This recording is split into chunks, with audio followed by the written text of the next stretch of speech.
hit that like and the subscribe button for me, please, as we continue to rebuild the platform. Paul George, I'm going to heed your advice. I'm going to heed the advice that you gave us as fans of the B team. We do need to step it up. We need to make sure that we increase our basketball intensity. So not only am I going to cover my team, the B team, Los Angeles Clippers, but I'm going to cover the destruction of the Philadelphia 76ers. I got time today, Paul George. I got time. So thank you for the inspiration. Sixers lose again, fall to 2-11, 1-6 away from the Wells Fargo Center. Blew a 20-point lead in this particular game to the Miami Heat. Only end up scoring 89 points. Thanks to a 33-point second half. Let's go ahead and get these numbers real fast. Paul George started off hot, had like 12 points in the first quarter.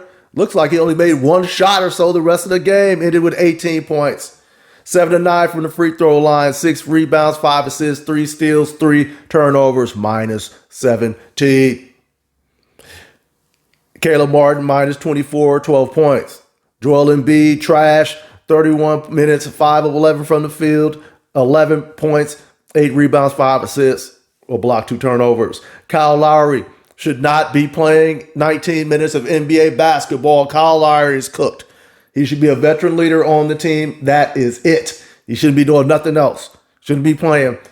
19 minutes, 0-3 from the field, had no points, 1 rebound, 1 assist, 1 steal, 1 turnover. Jared McKay, one of the few bright spots on this doggone team. Been playing good basketball of late. 20 points for him, 8 of 16 from the field, 4 rebounds, 4 assists, 2 steals. For some reason, Nick Nurse doesn't want to play Gershon Yabusele. 3 points, 4 rebounds, 1 assist. Maybe one of you Sixers fans out here could inform me what the deal is with that. And Eric Gordon didn't do a darn thing, 2 of 8 from the field. Kelly Oubre, 27 minutes, 8 points. But I'm mainly here for, and I'm going to talk about the elephant in the room here.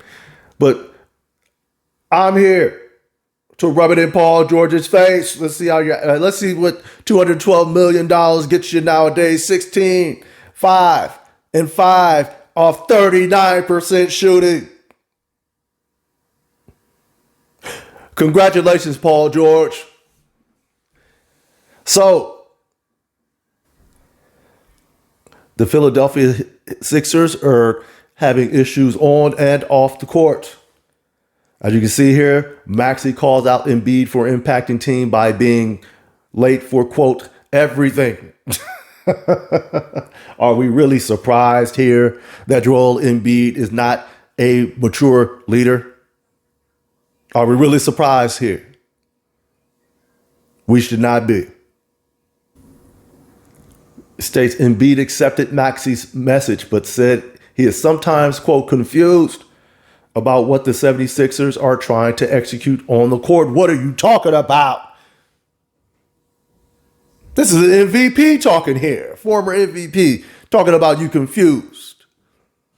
That's one of the most embarrassing statements I've ever seen from a player who's supposed to be, quote unquote, great in my life. Talking about you confused. Well, if you confused, figure it out. You're supposed to be leading the team, man. Not a 24-year-old. Knock it off. All right, so Shams went on the Pat McAfee show. He spoke on it. He's the one that broke the story. So I'm going to let him go ahead and speak on it, then we're going to go ahead and wrap it up. Last night, the 76ers had a team meeting. This is a team that's 2-11. They're in a free fall right now. Obviously, when you get Tyrese Maxey, Joel Embiid, Paul George together, a 2-11 start, this isn't what you're expecting. And last night, they had an hour-and-a-half long team meeting in that post-game locker room in Miami. And I think a lot was said, a lot was accepted. A lot was aired out. Coaches saying we need players to practice harder, show more attention to detail.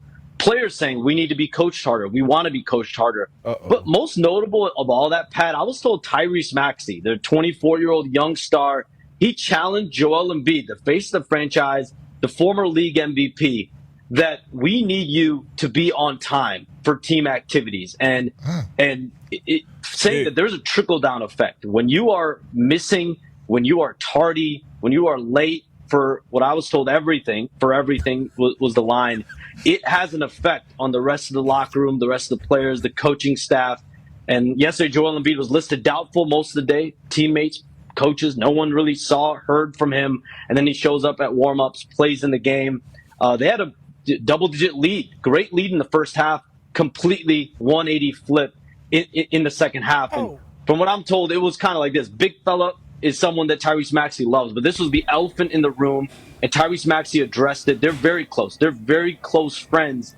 They hold each other accountable. But last night, Tyrese Maxey delivered a message to Joel Embiid that I think a lot of people saw coming for a really long time in Philadelphia. And now they go from here on what are the action steps. What will Joel Embiid look like when the team plays in Memphis on Wednesday? What will he hone in on the message that was given to him and really put that into action over the next week or so? We're about to find out. But the fact that Tyrese Maxey, their young leader, is the one that stepped up with this, he's not going to just speak out for nothing. I love that from Tyrese Maxey. And obviously, if the rest of the team felt that same way in the meeting, they would have said either yes or no to his messaging to Joel Embiid. Last night, all right, so there you have it. A 24-year-old got to hold the MVP accountable. It's absolutely ridiculous. Paul George, you got a max contract. And it sounds like I didn't hear your name involved in any of this at all. I understand you're new, but you got a lot of clout in the league, man. A lot of clout in the league, and you should have a voice. But you're deciding not to use it. Let me know what you guys think about this whole situation with the Sixers. The absolute mess that they are in, 2-11 to start the season, and no signs of getting out of it, to be perfectly honest with you. What is going to happen with this team? Let me know what you guys think. Hit the like, subscribe. Until next time, I'm out.